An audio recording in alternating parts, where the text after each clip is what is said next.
Yeah, my name is Justin Censeri, mental health clinician with Stockton Unified School District. And my name is Mercedes Corona, and I'm also a mental health clinician with the school district. We have also some support monitoring. If you want to chat or like leave questions, that's totally fine. We're going to address questions at the very end. So the presentation is about 45 minutes, and there's plenty of time after that for us to go into questions like general. If there's something you're not understanding, we can address those questions at the end. And we really do, we do appreciate questions. So really, if you do have something that you need clarification on, please don't be afraid to ask. I do like to say that this is the foundational information that we like to present. So it's going to be a 3-part series, and you guys are more than welcome to participate in the next 2 parts. But this is going to be kind of the most like educational piece, you could say, if that makes sense. Yeah. All right, let's get rolling here. So again, I'm Justin, this is Mercedes. And there's a few things to keep in mind before we get into the main material. This is a short video explaining just a few reminders. Welcome. We are glad you're joining us today. We are the Mental Health and Behavior Support Services Department of Stockton Unified School District. In times of uncertainty, there is one thing we know. Students, families, and educators are resilient, creative, and tenacious. Our students need support, and we, as parents and educators, also need support to provide support. Here, we provide brave and safe places to engage in wellness. Want to know more about us?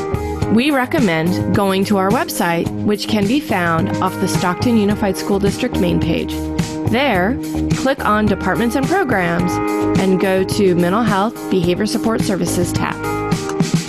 Today you are attending a talk by our department. This talk is to give you some general information on a given topic. You should expect that part of the time will be informational and part of the time will be spent engaging in either discussion or practice. In all of our talks, we ask that you provide the other members with not only a safe space, but a brave space to speak freely. This means that we ask the following of you. Be kind to each other and yourself. Be respectful of the needs of the members in this group.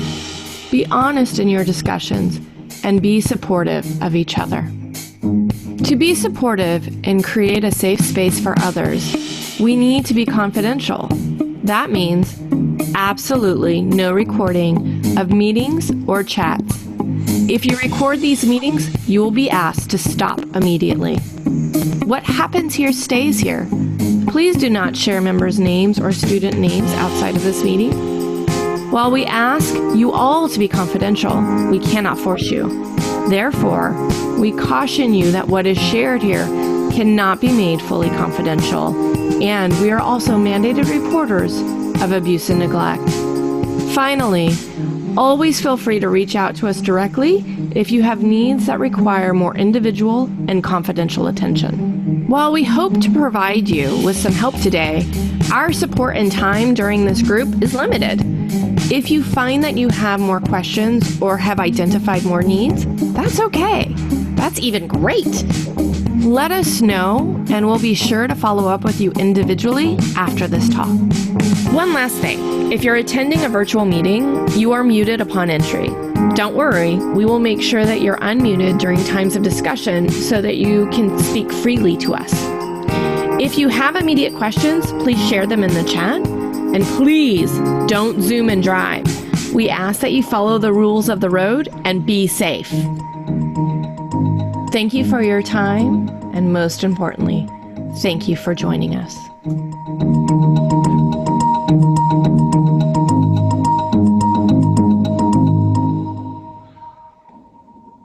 All right. And one final note here is please put your needs first. We're talking about trauma. We're not going to go heavy into details of trauma. It's not necessary. This is really, like Mercedes said, the foundational pieces of understanding trauma, especially for parts 2 and 3. So we're not going to get heavy into stuff. We're not going to get into like details, but we are talking around trauma. So please put yourself first. Get up and move around if you need to. I know this is live, but the goal, we are recording this, so it will live somewhere else after this. And so we're recording this on our end, by the way. and I'll edit out anything that is confidential, that, you know, so that your face or the chat or whatever will not live somewhere else. So I'll edit all that stuff out. But get water if you need to, use the restroom, use a fidget, something in your hands, but please put your needs first, okay? So why is this important? Like I said, before we start going deeper into trauma, we have to understand the pieces that are underneath it. And what we learn today is fundamental to the stuff that we're going to learn in parts 2 and 3. This is to get a better or deeper understanding of trauma, how it works, to create a common language amongst other providers, not just clinicians, but teachers, SUSD police, the CSMs, the campus security monitors, principals. If parents, if all of us could have the same common language, and I think you'll find that with the language that we present today, that it's very, very easy to understand. We could all get it on a very simple level with even very difficult concepts. But also to better understand the motivation of the people that we're serving. So myself as a clinician, Mercedes, we get a deeper understanding of the kids that we work with one-on-one in therapy or in group or with families. But also to understand ourselves better, our own internal thoughts, feelings, and experiences. The stuff that you're going to hear today, I can almost guarantee you're not going to apply it just to your own kids, not just to the students you work with, but to yourself as well. You will get a deeper understanding of where you're at, how you feel, how you think. Can I ask a question? I know that we're on a time crunch. Everyone that we have here, is everyone a parent or do we have staff as well? I'm staff. I'm a teacher. Okay. Cool.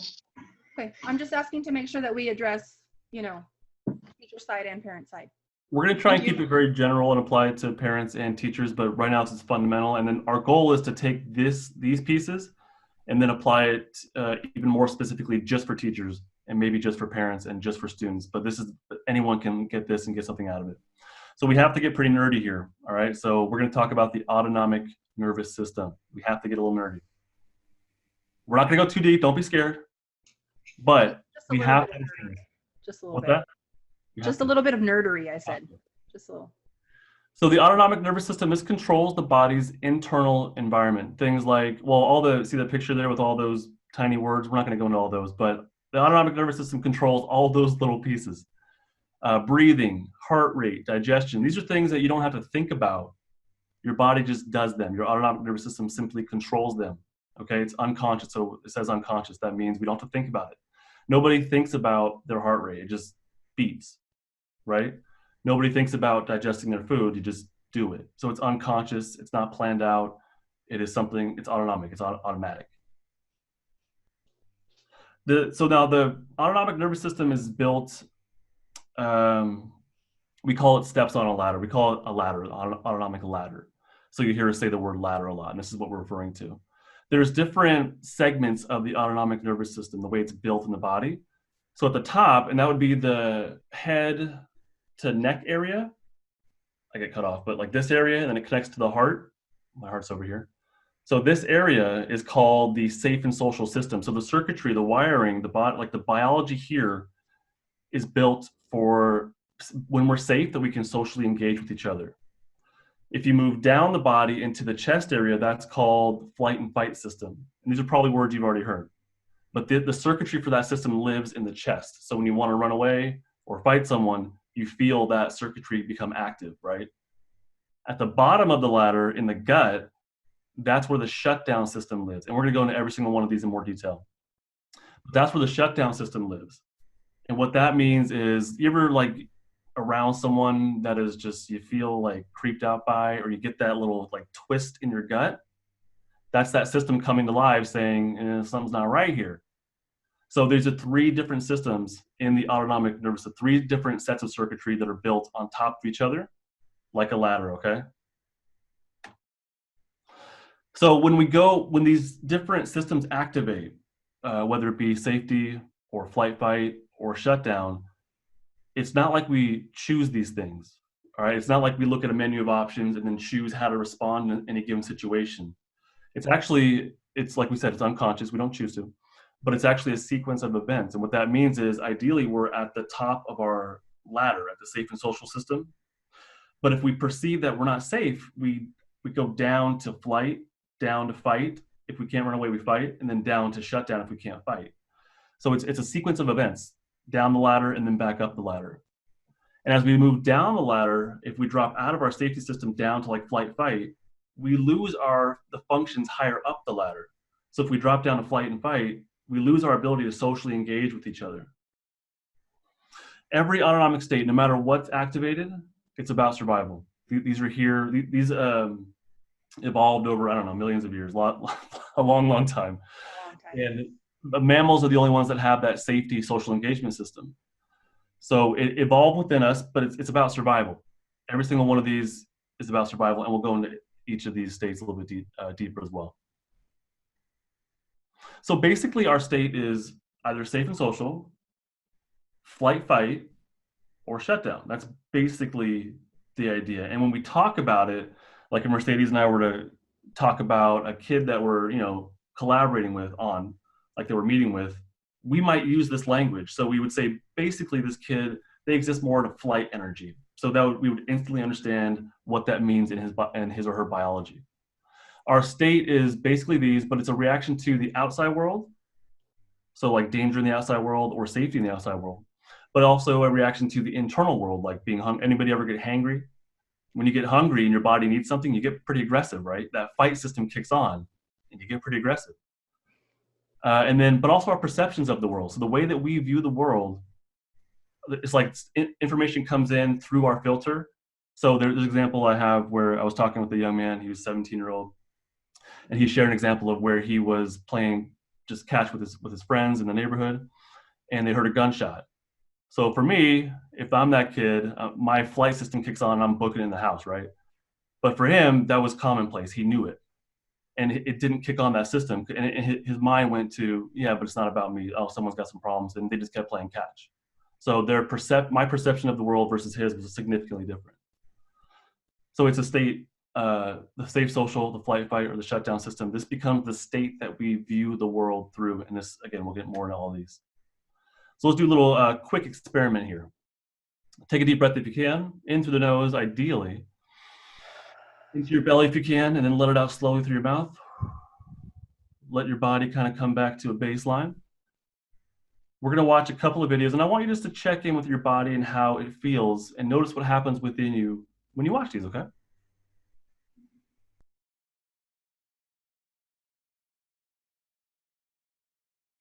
So what did you notice in your breathing or in your body movements? Did your muscles get tense on the first one versus the second one? Did you notice, usually we do this in a group and people will look around, they'll use their head, their neck muscles, and make eye contact with each other. But what did you notice? I know for me, with the first one, I feel more tense. It just doesn't feel right. It's like I want to pull back. And the second one, there's a feeling of like I'll smile. There's a feeling of clarity and lightness. Mercedes, do you have the same experience? Yeah, so there's so many things wrong in the first one, and I just have to share this story.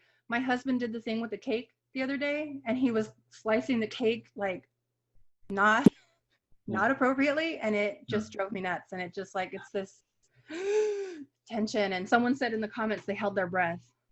But then in the second video, did you guys appreciate that tomato slicing? It's so smooth and precise. There's just this sense of relief for me. I just feel really relaxed into it. Yeah. So that's it. So what you experienced, if you felt some sort of muscle tension or if you held your breath, you experienced an autonomic state shift.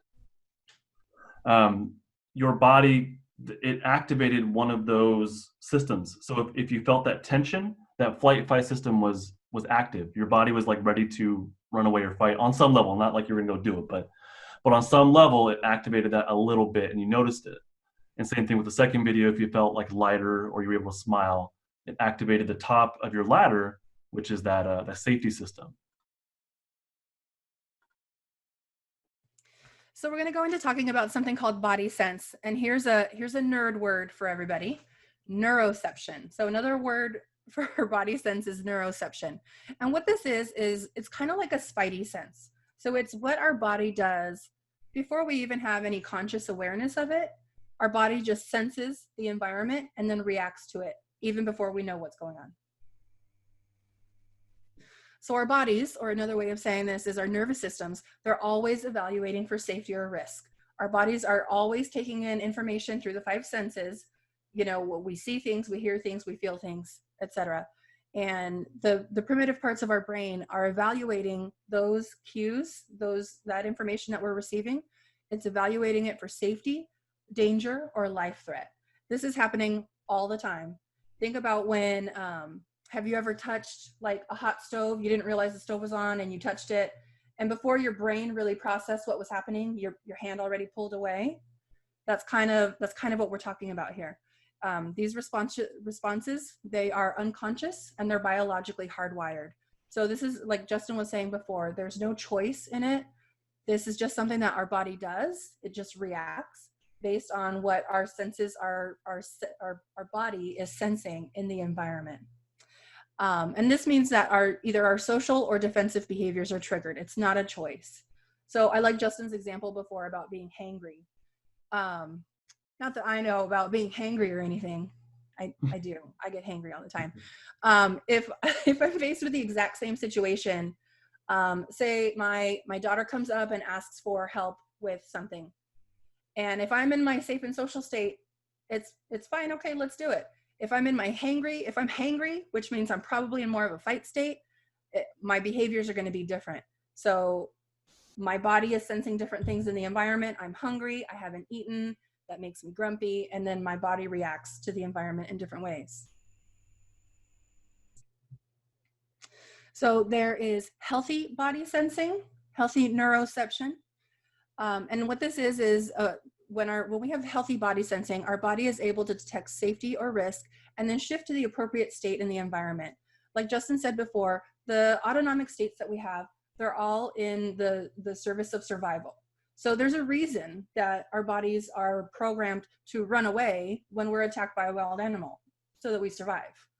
So when we have healthy body sensing, our body uses social behaviors in a safe environment, and our body will run or fight in a dangerous environment because that's what our bodies are supposed to do.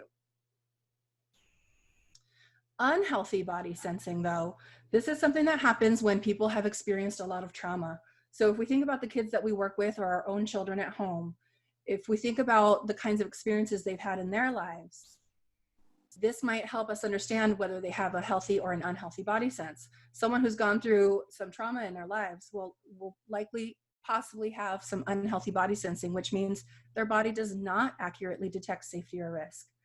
They don't use social behavior in a safe environment, and they don't run or fight when they're in danger. So an example would be maybe there's a student in a classroom who's kind of just aggressive all the time. And even though if you're the teacher in the classroom and you try and make it a safe environment and you try to talk to little Bobby, hey, little Bobby, what's going on? Da, da, da. And Bobby's just always super aggressive. It could be that there's something going on with him. His body is sensing danger in the environment. He might have an unhealthy body sense.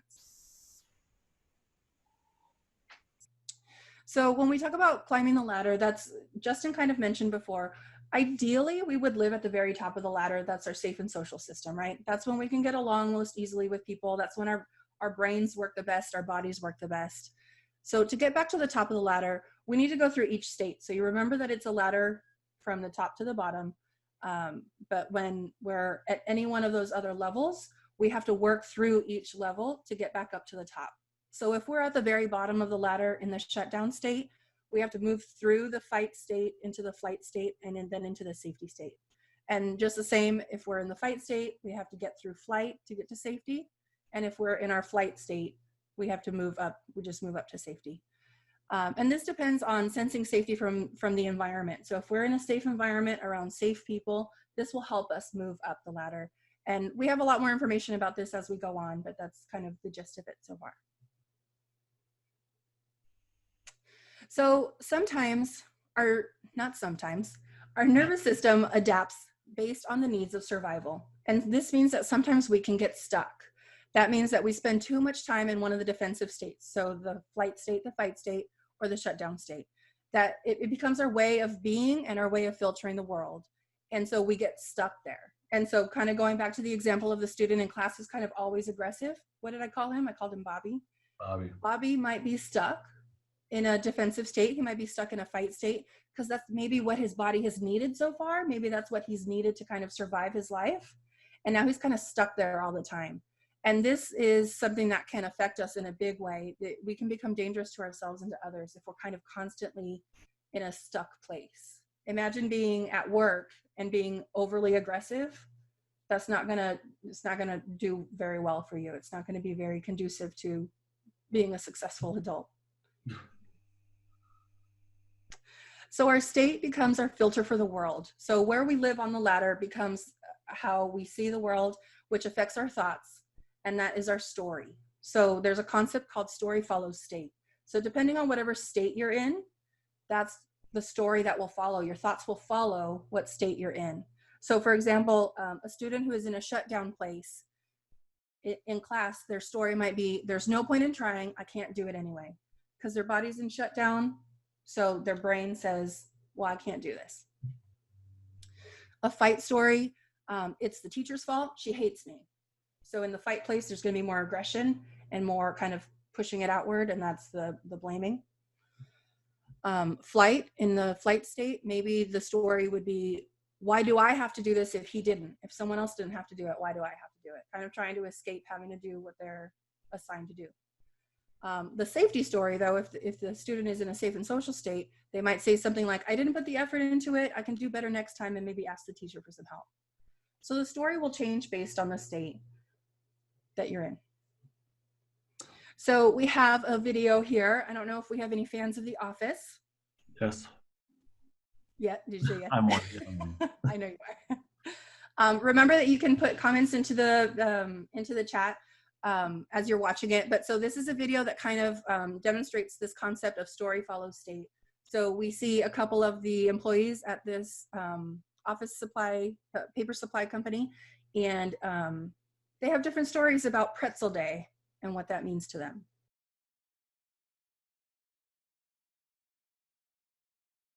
It's Pretzel Day. Pretzel Day. So we saw a couple different things in there in the video. Again, if you guys have any comments, feel free to chat in the chat box.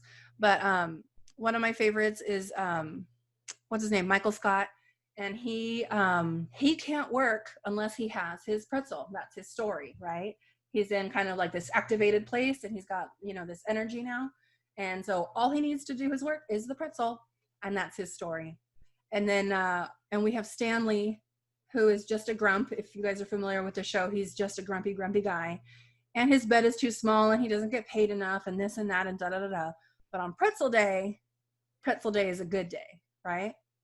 And then they're in line, and they see, remember body sense, right? They're sensing in the environment that somebody is trying to cut the line. They're in like kind of like an agitated place, right? And so they start booing and, no, you're cutting the line, and that's not okay. They get really aggressive. So that's kind of a good example of being in an agitated kind of a fight place a little bit. Yeah. All right. All right, so let's go deeper into each of the three autonomic nervous system states. The first one is the safe and social state. So safety is more than the environment. Even if you're in a safe place, what we're talking about is the biology of safety, that stuff from the neck to the head. Safety behaviors and social engagement, they have biological pathways, that's the circuitry. And this is extremely important in mammals, and not really in any other species. Is that right? The right word? I don't know. Not reptiles, not amphibians, not birds. They don't have this stuff. It's a mammalian thing. And it's, for us, if we have greater access to our safety circuitry, then we'll have better general health. Our bodily functions will function better. Hormone release, homeostasis, fighting infections, all of these things get a boost. Our cognitive functions like learning and productivity, critical thinking, problem solving, that comes along with the safety circuitry. If we don't have access to the safety circuitry, we don't have access to this stuff. And then social engagement, if we're safe, if our biology is safe, then we can mutually play with one another. We can make eye contact, we can have safe touch, we can be close to each other. But if we don't have the safety circuitry activated enough, we lose access to all those things. We need safe people and safe environments to access the safe and social state. Not just one or the other, but really both of them ideally. But the perception of safety overrides the environmental safety. I had that example earlier about the kids playing catch. to show that. And we also efficiently sense cues of safety or danger when we're in this state. Mercedes talked about healthy and unhealthy body sense or neuroception. And that's what we're talking about here. When we're at the top of our ladders in our safe and social state, we will more efficiently detect what is safe and what is not. But if we're down the ladder, we lose, things become more dangerous than they actually are. So part of safety is that when we're in the state, we automatically socially engage with each other. We don't choose to socially engage. We automatically do. We automatically get closer. Like if you ever seen someone that you haven't seen in a while, you walk up to and hug them, right? You don't think, well, outside of quarantine and whatnot. You don't think about it, you just do it. You make more eye contact with them when you're excited to see that person. You look at them in the eye, you look at them in the face. You have more facial expression like smiles or looking surprised, having empathy and showing that in your face. A wider range of physical gestures and posture. You're not like just stiff and tense. You're more animated and fluid. Oops. But you also hear human voice more accurately, and you can tune out other noises. So if you ever go to something like a concert or a club, not my thing, but if you do, or a discotheque, you go to these places, you can still hear the person next to you. You can focus on their voice if you're in your safe and social state. Even with all that other noise going on, you can still attune, you can hear the other person's voice. And the other thing we have access to in our safety state is vocal prosody. And this is basically the sing-songiness of our voice, the ability to go up and down and ask a question. I can use my voice to suggest that I'm asking a question. Like I can use my voice to show you what I want. So we have an example of that. In this clip, who has vocal prosody and who does not have vocal prosody?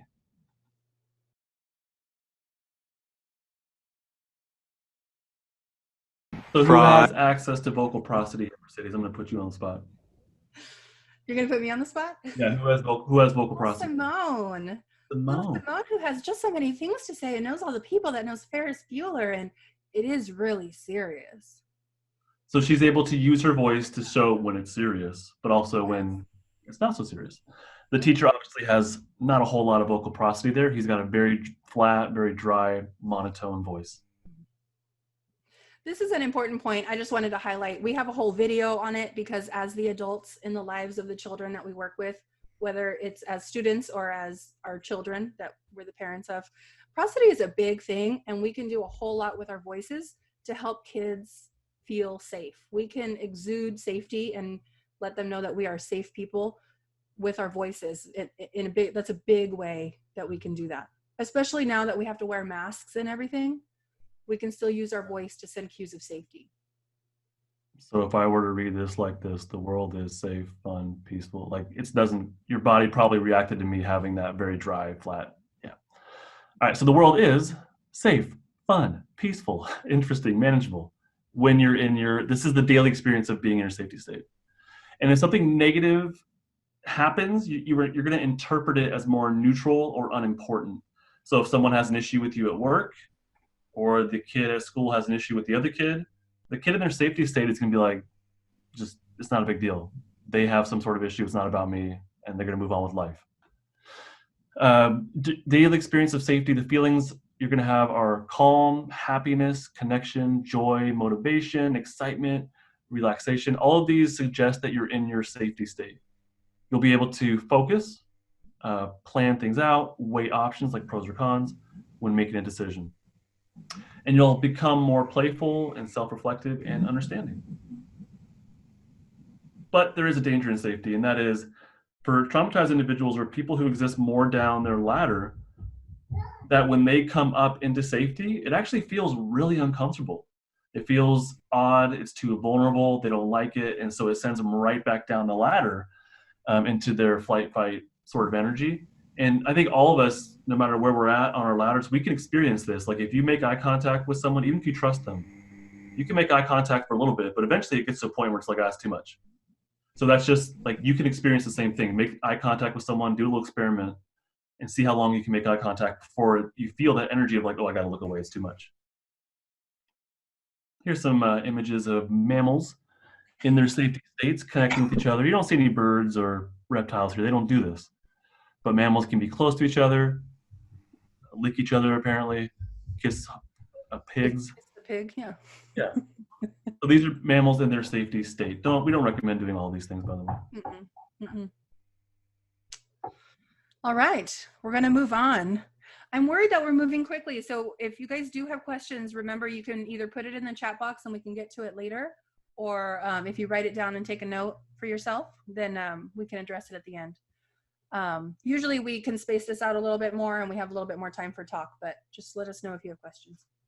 So we're going to move on to the flight and fight state. So this is when we take the first step down the ladder, and the flight and fight, it sounds like two different steps, but they actually exist in the same biological system. They're kind of two parts of the same step, so to speak. So here are some examples of what flight or fight might look like. I like a little angry guy from Inside Out. So the flight and fight state, this is really survival mode. That's what our bodies have detected. Our bodies have sensed in the environment that something is going on. And now to keep myself safe, I either have to run or I have to fight. And what happens is that our pain tolerance increases to help with running or fighting. So if you kind of tweak your ankle while you're running away from a ferocious tiger, you're not going to feel it right away because you're running for your life. Or when you're fighting, like if you're fighting someone off, someone has attacked you, they're trying to mug you, you're fighting someone off, you might not feel that you've bruised your knuckles because you got in some good licks, you know? But that's because you're fighting right now, and then later on your pain tolerance will kind of kick back in. When we're in this survival mode, when we're down the ladder in our flight and fight state, we are better able to scan the environment to find danger. So we're kind of on alert and we're kind of scanning a little bit more. Again, this is something that our bodies just do automatically. We don't have to think about it. And then our breathing becomes shorter and faster. This increases the heart rate to stay mobilized. Again, if your body is getting ready to run or fight, your heart, like every part of your body is going to do what it can to help with that process. So your heart rate increases to help you stay mobilized. And this also results in a faster rate of speaking since we're inhaling less. Something you might hear from us is that we're talking kind of quick. Yes, as we're doing a presentation for the first time on Zoom. Yeah. Hypothetically. So when we're down the ladder, we're not in our safe and social state anymore. So this means a lot of different things. First and foremost, we're creating distance from others. So in a flight and fight state, you'll see that people kind of separate themselves from other people. And a lot of times this also means like that other people now seem like they're a threat. If you're no longer in your safe and social system, you can't accurately identify whether people are safe anymore. So more likely than not, you'll experience them as a threat. Like when I'm hangry, yeah, and I haven't had a delicious burrito yet, I'm gonna be upset. Now I'm thinking about that. Also, when we're down the ladder, there's lots of changes in our face. There's lots of facial changes. So we're no longer identifying facial social cues, and we're no longer giving them. So we do a lot of stuff with our faces. And again, we'll go into more detail about this later. I think on a next part, right? It's either part 2 or 3. I think it's 3. I think so. But we do a lot of things with our faces to express safety. I was talking earlier about using our vocal prosody to show kids that we're safe, but we do a lot of things with our face to express safety as well. But when we're in our flight and fight state, our faces kind of go flat. And we also, There's just, you can see the faces here, the top, the fight state. It's not flat, but it's like angry. But if you look at the lion, that lion, yep. Not that I know what a lion's expressions look like, but to me that looks like a flat. At the same time, with the kids that we work with, like when they're about to fight, they don't always show it. A lot of times their face is pretty darn flat. Very flat, very emotionless. Yeah. Yeah. There you go.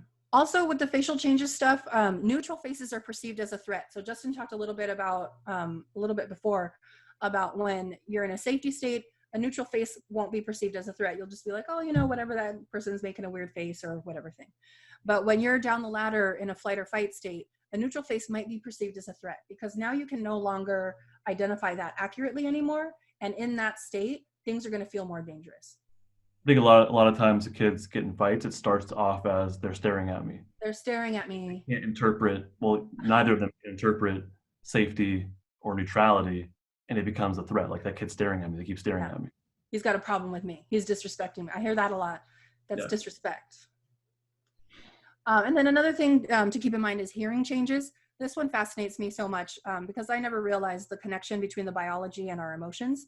But when we're down the ladder, our middle ear muscles turn off so that we can better hear danger sounds. That's either super deep growls. Again, think about in the wild, like a lion growling, or super high sounds, which would be like animals alerting each other to danger.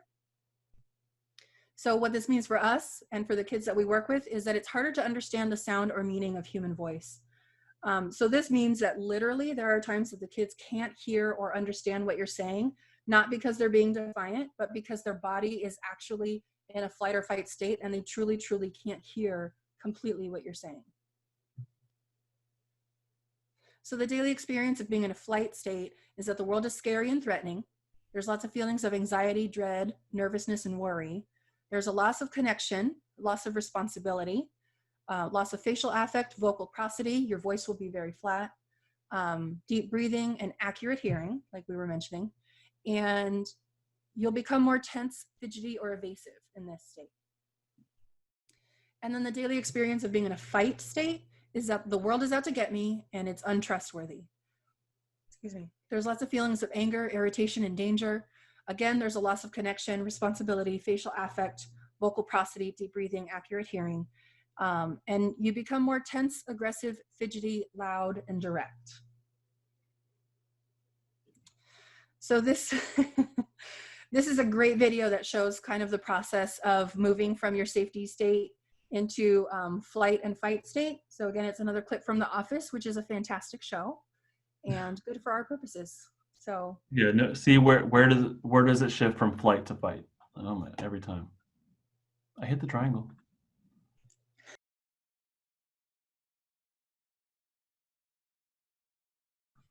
What do we see? oh my goodness. What do we see here? We saw that there was a alarm, or he started the fire. People went into their flight energy. They used their legs to try and get out of the office, right? But once they saw that was not effective because things were either warm or hot or locked, they shifted down. Once they could not run away from the problem, from the danger, they shifted down their ladder into their fight energy. And we saw them start to use their upper bodies. They started pulling themselves up into the ceiling, pushing things into windows or into doors, throwing things into windows. So we saw that when one avenue was shut off, they went down their ladder into their fight energy. You know what I hadn't thought of before is that we didn't see it in this clip, but one person even gets down into their shutdown state. It's true. Stanley actually collapses. He might be, yeah. Yeah. I mean, you know. Yeah. But what the other thing we saw was in the clip that Andy was yelling, "The fire is shooting at us." Mm-hmm. His ability to think critically is completely out the window. It's not there. Because we lose that ability, that access when we're not in our safe and social system. We lose that cognitive ability. So the last thing to go into is the shutdown state. Here's some pictures of some characters in shutdown. Little And, ER. yeah. Hopefully you can see already that in the shutdown state, there's like a collapse. There's folding inward. The face is very flat. You see Elsa clutching her chest area, but she's folding inward. The pain's too much, right? So this is shutdown. That's what it might look like. There is a function to shutting down. It's playing dead, fainting, collapsing. This actually can help with survival. Part of shutting down can be dissociation, where you disconnect from reality in some way, disconnect from your body, but also numbness, where you don't feel pain. And dissociating and numbness could have the potential to help a mammal survive. Actually, not just a mammal. This applies to all species, actually. Could help with survival, because if you don't have to remember what just happened, like if there's like a lion chewing on you and you have a chance to escape and you don't have to remember that, then your chances of getting away are probably going to increase. Same thing with not having to feel pain. If you don't feel the pain of what just happened, then you might be able to use your energy to push and kick or run, but you'll have probably a greater chance of getting to safety. So shutting down might allow for increase of survivability, like I said. While we're in a shutdown state, we're actually still scanning for safety or danger. We call it playing dead. It looks like death, but the mammal's not actually dead, or the creature is not actually dead. They're still body sensing for safety or danger. Now, coming out of shutdown, the next step up the ladder is fight energy. So coming out of shutdown leads to fight energy up the ladder. This is useful because if you can come out of that death feigning, the next step might be to use your arms to push away a predator, and then use your legs, which is flight, to run and then get to safety back to the herd and reconnect with your people, your animal people. Your tribe. Yeah, your tribe. So that is the function of shutdown. It actually can help increase the chances of survivability. We're going to do a quick clip here. We watch, there's a couple here, and we're going to see one of them go into shutdown. Try and predict which one it is before we even watch this.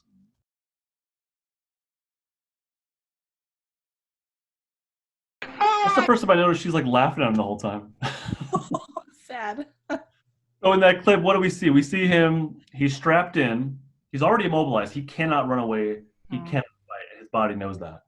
And then he gets launched into the air, and I would react the same way probably. He just shuts down. His body goes completely limp, and he's checked out. He's not present anymore. But what we do see is after he comes out of that checked out limp place, he starts to come out of it and scream because he has the energy surge of coming up the ladder. But he can't fight and he can't run away, so he screams. It's kind of a way of like letting it out. But he's not really safe yet, so he goes right back down in the shutdown and then back up and then like up and down the ladder. And she's laughing at him the whole time, Mercedes. That she is. But she was able to smile and laugh the entire time. So she had a really strong access to her social engagement system. Well, and her body isn't sensing quite as much danger as his is. Like, we don't know what his thoughts are or her thoughts. But one can assume that she just feels slightly more safe in that situation than he does. His body is sensing a lot more danger and collapses. Definitely. So the daily experience of shutdown is the world becomes very overwhelming, becomes uninteresting, it becomes pointless. It's very bland. A lot of the kids I work with, when they describe their shutdown, they describe it as gray or foggy. So feelings of hopelessness, numbness, foggy, tired, disconnected, or being alone. You have a complete loss of energy. It's very, very just blah. I don't know how to, lethargic, just still. No motivation, no connection, no hope, or very little of it. And you become more cold due to poor blood circulation. Not cold on your skin, but cold internally. There's like the kids I work with, they'll say, like, I feel cold inside. And then also more dissociative, so more just checked out from reality, checked out from your body, and isolated as well. Loneliness is a big part of shutdown. So thank you so much for joining us for part one. We do have time for questions if there are any. And please come back for parts 2 and 3, I believe, at the same time. Yes. It's really important. We're not just trying to sell ourselves and the training, but this first part is, we said it in the beginning, it just kind of lays the foundation down. And as you saw, we didn't talk a lot about trauma, but what it is that we kind of build all these pieces up together. And once you put them all together, then it really helps you really have a different outlook on trauma. I have to tell you guys this, when I first learned about this whole kind of information, it changed the way that I understood myself. It changed the way that I parented my children. And it changed the way that I worked with the kids in the school district. And I think for the better. I feel like I understand them a lot better now than I did before. And it really helps me understand a lot of different things that didn't make sense to me before, but now they do, understanding the things about the ladder and the different states. So again, didn't talk too much about trauma, but this is the foundations of it. Foundation, yeah. So next time we're going to talk about, so we talked about the main states, safe and social, flight, fight, shutdown. But it's possible to mix these up. And so next time we're going to talk about, well, what happens if you have safety and mobilization happening, or safety plus flight, fight at the same time. So next time we'll talk about what that looks like and go more in depth, and then really start talking about what this has to do with trauma. Justin and Mercedes, I had a question from somebody asking, do you have a handout of characteristics to use in the classroom for emotional intelligence education? We do not have a handout. That's something we could create, but we do want to create a video or a coffee talk, basically, where we talk about how to apply this more directly in the classroom. I think something that we don't expect teachers to come in and be therapists, but I think there's easy ways that teachers can incorporate some of this stuff into their classroom. Like we talked about before those videos, we asked you to take a deep breath. And when you take a deep breath, it actually activates your safety system. That's kind of why we had that. We wanted you to come back to a nice baseline. So teachers can easily do breathing exercises. They can do focus like tensing and relaxing. So you're using that your muscles to tense up. You're using that fight system, and then breathing and like relaxing. So there's easy things that teachers can do to like trigger these different parts, and then name it as they're doing it. And the kids will learn and they'll put the pieces together. And we should do a more in-depth talk about something like that. And it makes a big difference. And one of the things that I've come across is I work really closely with a specific set of teachers. The program that I work in, there are 4 teachers that I work directly with. But in general, I've kind of come across a lot of questions like, but that's not really that much. If we do deep breaths in the classroom, that's not a lot.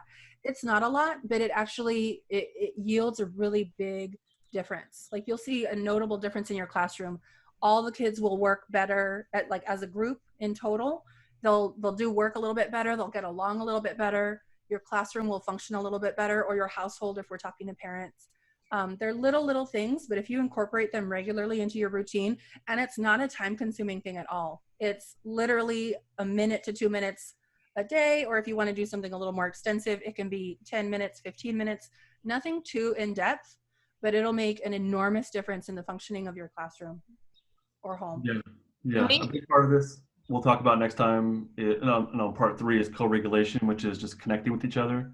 And there's a lot that could be done around that. I worked with a teacher a couple years ago, and she started doing this instead of like bringing the kids in and checking their name off and like go sit down and do work. She said, no, let's I'll give you a high five on the way in, a real genuine greeting. And then we'll sit down and do a check-in. Before we get to work, let's just check in with each other. And the kids really liked it. That was a first grade classroom. The kids loved it. And it just sets it activates that safety system, and it just sets the tempo for the rest of the day. So things like that, there's a lot that could be done. Jeanette, you want to say something? Yeah, there was a comment that says, have you ever seen the show Lie to Me? The person they hire in the first episode is sensitive to body language because of trauma from her childhood. She can pick up on her fear, lies, etc. I haven't seen it. I don't watch a lot of TV. I haven't seen that. And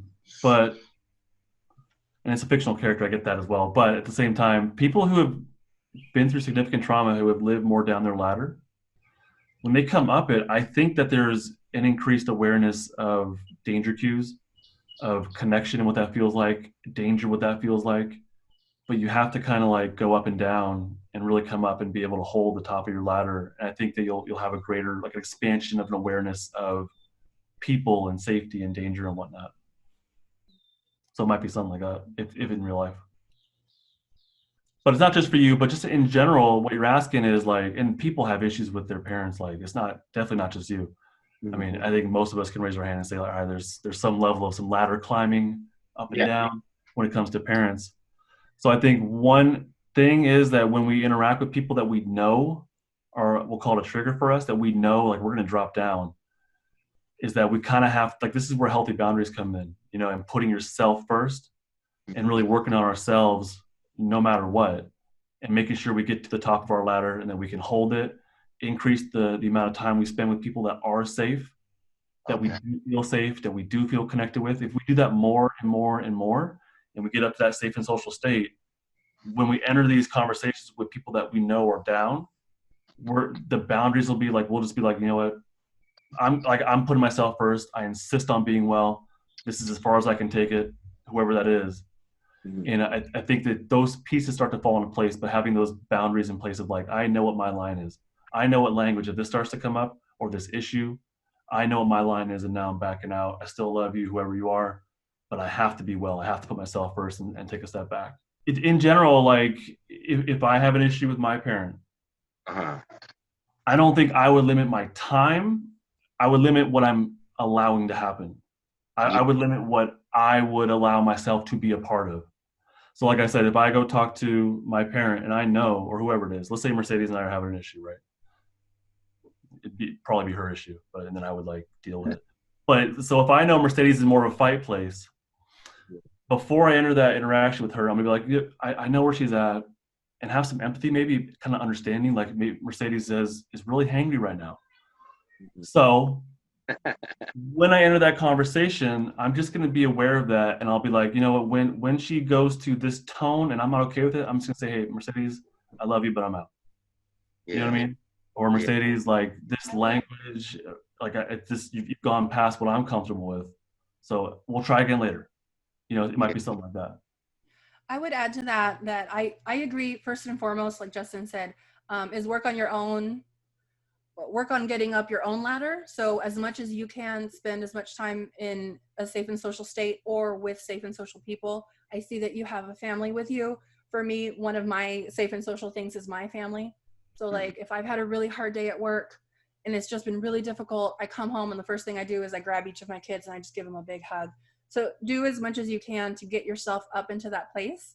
It sounds like you're very aware of what you've got going on. I love that you're already using the terminology of down the ladder. On top of that, what I would say, so get in touch with your safe and social as much as possible. And then on top of that, and Justin kind of mentioned this too, but what I would add on to what Justin suggested is understand, I said before, this really helped me change the way I see the kids I work with, my own kids, my own self, my own family. This completely changed the way I see the entire world. Truly it did. And just that understanding, just the understanding of the ladder and all of that. Now after I learned all that, I was able to go into situations like you're describing. I have family members too, where I know I'm going to be aggravated, you know? And so now that I have my understanding, I only go into those situations when I am in my safe and social state. And kind of like Justin said, like giving them empathy and giving them the safe and social cues from me, because if they're down their ladder, they won't be able to get up the ladder unless they feel safety in their environment. So I'm going to try and provide as much safety as I can. If I can't, and I think this was what Justin was saying too, if I can't be in a safe and social state around, for example, my sister or my parent or whoever, you know, if I can't be in my safe and social state, I'm going to know that going in and I'm going to get out as soon as I can. Respectfully, of course. We have one last question, you guys. Yeah. It says, can trauma in childhood cause you to be a highly sensitive person?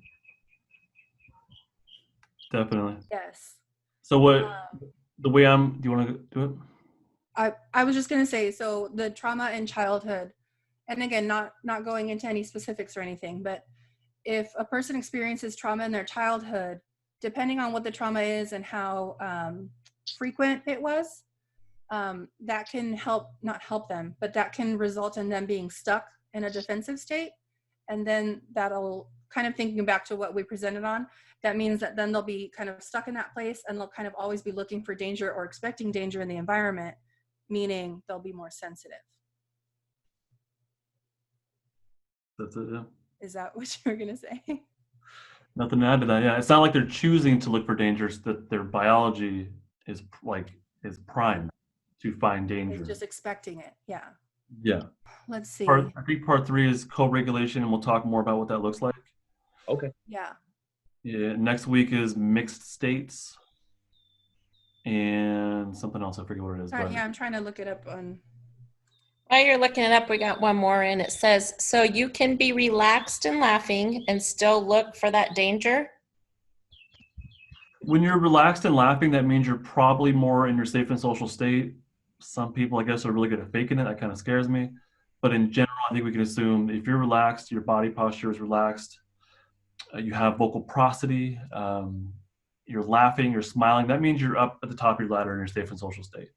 While you're up there, yeah, if you hear a deep sound or a scream for help, you're going to react, and you're going to drop down the ladder and either run to help out or run away. So yeah, being in your safe and social state doesn't mean that you're ignoring problems. It just means that you're better able at identifying what is actually a problem and what is not a problem. But versus if you're down the ladder, it's that body sense thing. Our bodies are always sensing. So it doesn't matter what state you're in. But if you're in your safe and social state and you're relaxed and laughing, fantastic. And your body's still going to be sensing for danger Yeah. or safety. But if you're down the ladder in your flight energy, it's going to feel like anxiety.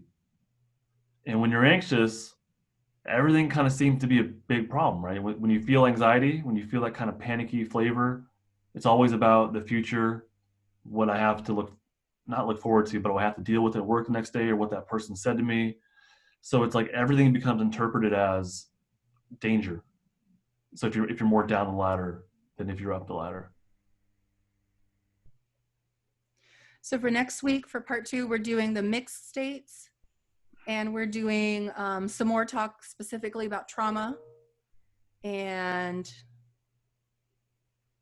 then the week after that, so the week 3 will be more the co-regulation, which is that how to send safety cues stuff. Yeah. Alrighty. I think that's All right. it. Thank you everybody for being a part of this. That's it. That was good. Thank you everybody for coming. Yay.